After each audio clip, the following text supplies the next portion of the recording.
So in this video, I'll be going over my Ring doorbell algorithm, in which case I am going to grab the first image and mask it, grab a second image and mask it, compare the two images using a pixel threshold, and if a detected threshold is hit, it will record a 15-second video and then email the first and second video or images to the user while uploading the 15-second video to my Dropbox. So here is my rigidly mounted RPI with my camera on it. It is on top of two books to get a better view over the windowsill.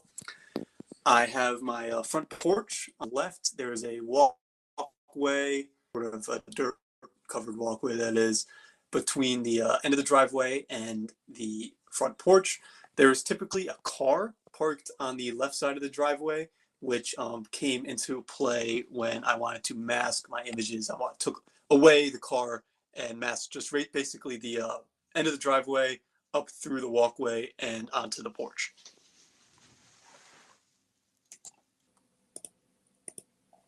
So going over my algorithm, first I imported all of these packages, which the majority of them is for the email process of emailing the two images. First, I used CV2 Select ROI to get the vertices of some of the boxes I highlighted to mask out my image that I took.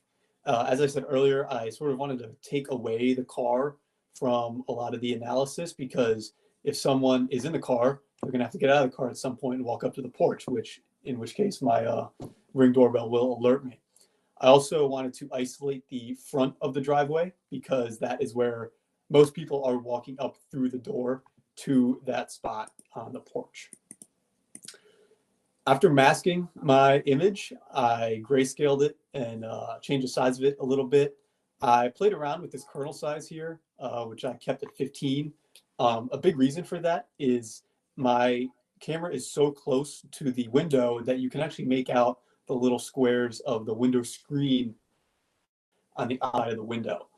I found that when I lowered the kernel size, the back of the driveway became a little more clear, but the window screen became more blurry towards the left side of the image where the porch was. And when I raised it, the end of the driveway became a lot blurrier, but the porch became a lot clearer. So I sort of found that 15 was a good midpoint to sort of get a good idea if someone is at the driveway or if they're at the porch.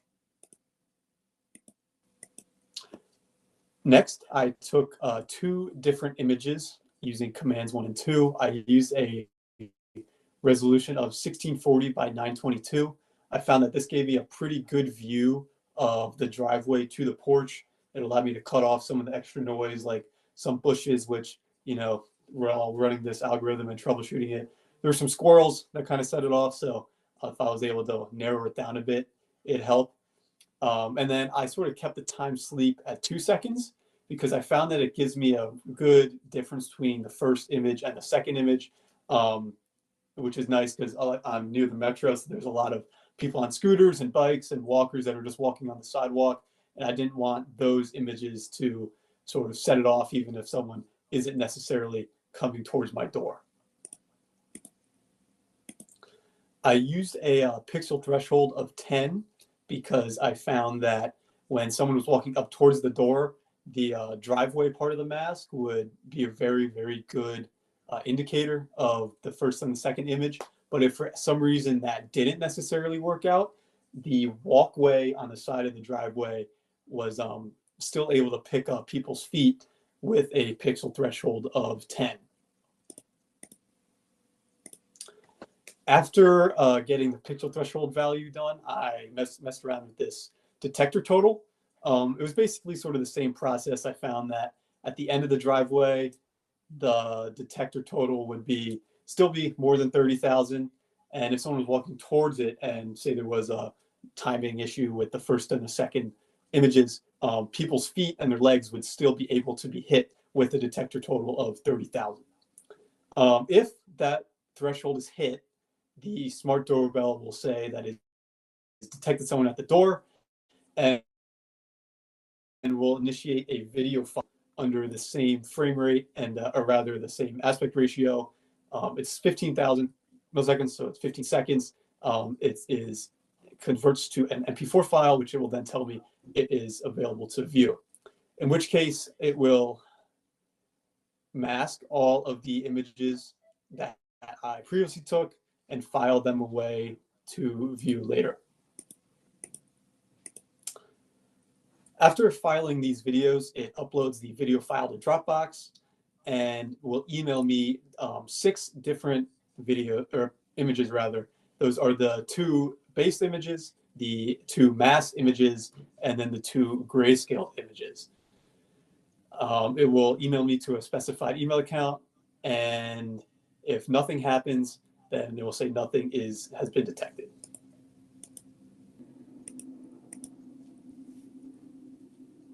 So as this is running, you can see that it is sort of just looping through that cycle I specified earlier. It is taking 2 images, comparing the pixels against each other, and seeing that if there's nothing detected, it will just start up another loop until someone does get does start walking towards the door, which has happened. That looks like someone just walked by the sidewalk on the metro. So that was sort of what I was talking about earlier. Is I didn't sort of wanted to mask that up a bit, but I guess it did initiate while someone was walking towards the door. So we get to see the MP4 file being converted, in which case it should upload soon, which it does, and then the email has been delivered. So if I go to my email,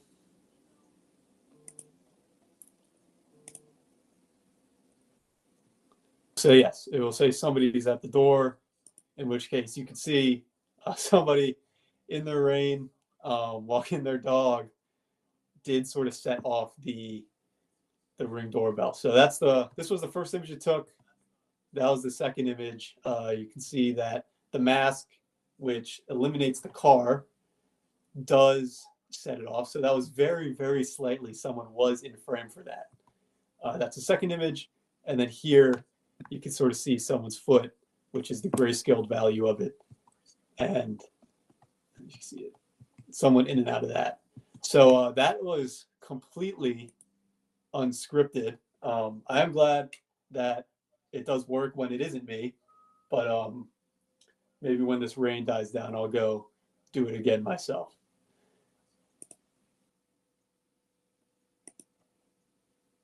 So this is the Dropbox video that it took.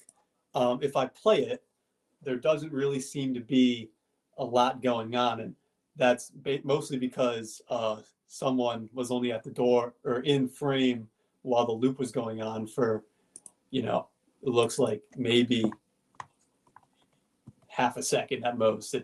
So this Dropbox video did not capture someone walking towards the door, which is, the main goal of it. So I will be walking out there, and so after that part, I'm going to go basically recreate it myself, but be in the frame long enough to withstand a video being taken and someone actually being in the video walking towards the door. So I will go outside of that now. You can see that it is starting to loop, though nobody is in frame yet. Hopefully there's not a repeat of last time.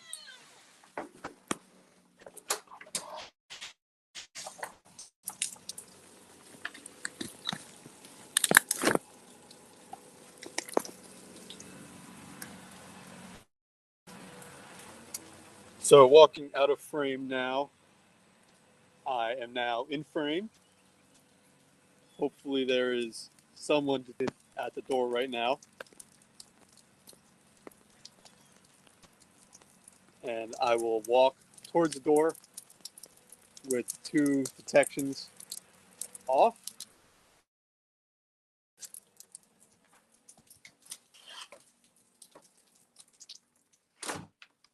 Hopefully the video has been taken.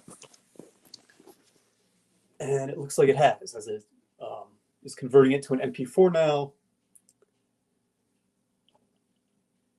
Done, and the email has been delivered. So looking at the Dropbox video now, clearly you can see someone being detected, me, and walking up towards the door in a good video there. And then in the email, you get the alert someone's at your door. And so that's the first image I was taken, and the second image. So the first one is good. It doesn't have anybody in the mask. And then the second image is pretty much exactly how I pictured someone walking up towards the door. The mask fits pretty well. And here's the difference between the two grayscales. You can see someone in there and out of the frame.